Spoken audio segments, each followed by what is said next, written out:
All right, so we have absolutely big time updates here on Vivek Ramaswamy.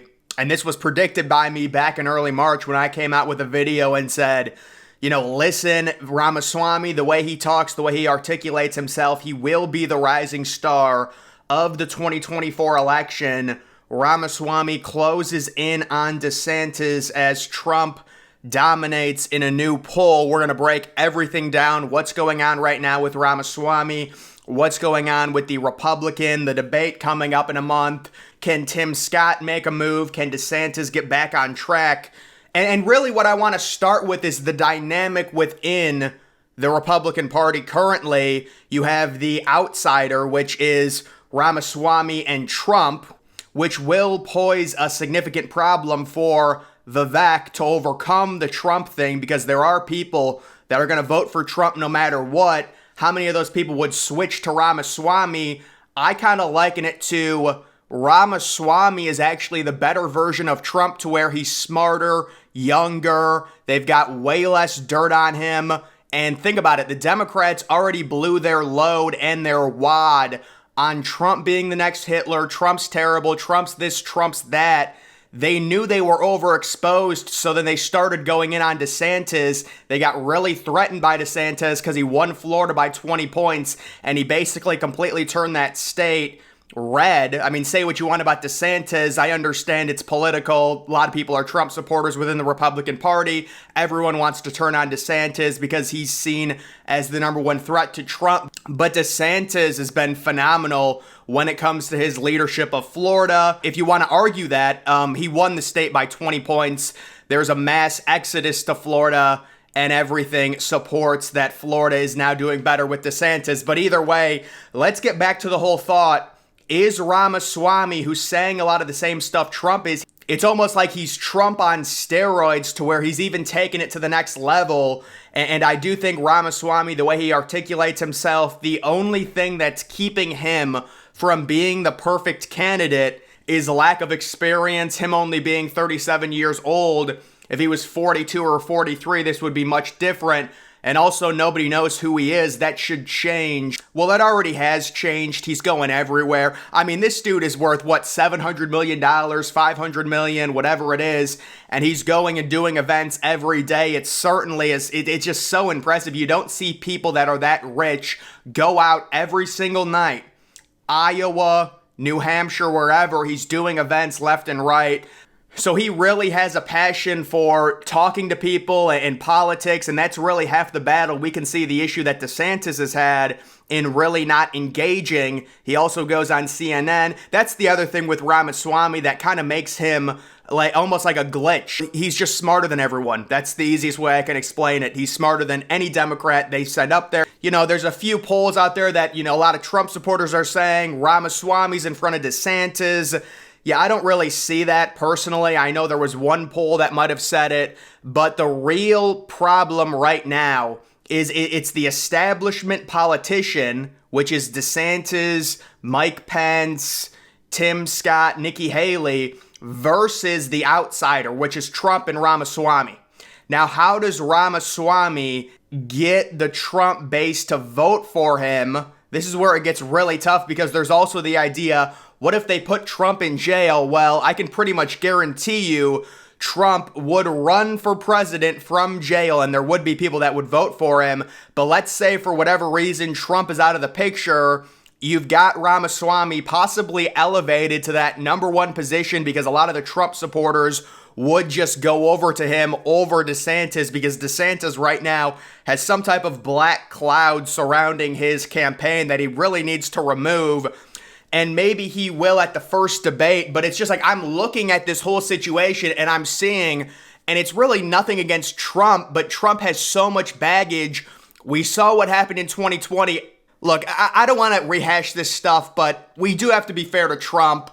He goes into 2020. This is his re-election year. We all know in America, the incumbent has a huge advantage. The economy is soaring.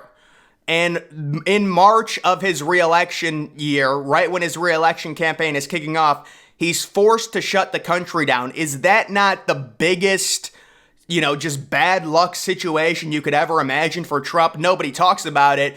And then it's funny, the media seeing that a lot of Americans started to blame China because, of course, that's where the thing originated from. No, it's not China.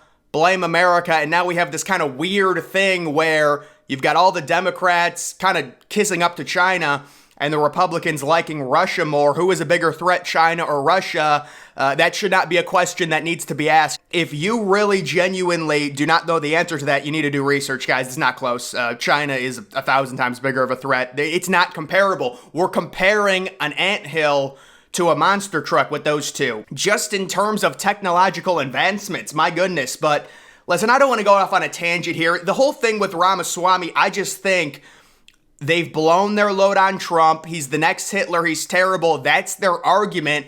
And we know if Trump is going to run again and be the nominee, it's the same crap. And it's going to be a disgusting, whether it's Trump, Biden, Trump, Newsom, whoever it is, it's going to be really crappy. And you're going to get all the media and it's doomsday. And yes, Donald Trump is going to cause World War III. He's going to kill everyone. OMG, it's so bad. Blah, blah, blah. That's all it's going to be. But if you get someone like Ramaswamy, who is clearly smarter than any Democrat and can run laps around anyone, my God, imagine Joe Biden trying to debate Ramaswamy. I think they would give Biden some type of virus so he could skip those debates. But the stuff coming out about Biden, once again, another situation saying that they cured cancer. And it's every time that Biden goes to the microphone. Unfortunately, at this point, he's just too old, and he's going to continue to mess words up. He doesn't know what he's saying.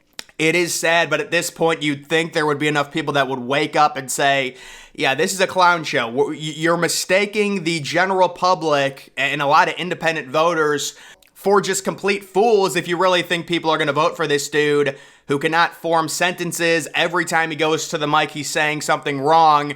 And I don't point that out to laugh at Biden.